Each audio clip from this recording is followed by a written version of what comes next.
أم الدنيا زمان.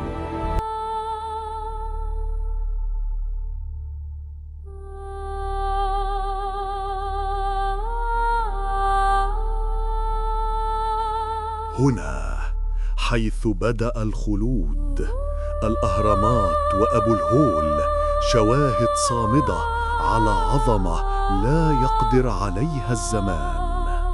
النيل شريان الحياة، منه شربت مصر وبيه بنيت أعظم حضارة عرفها التاريخ. على جدران المعابد حفرت الحكايات، قصص ملوك، آلهة وحضارة ما زالت تحكي عن أسرارها لغاية النهاردة. الناس دي ما كانوش عايشين وخلاص، دول كانوا علماء وأطباء ومهندسين سبقوا الدنيا كلها بآلاف السنين.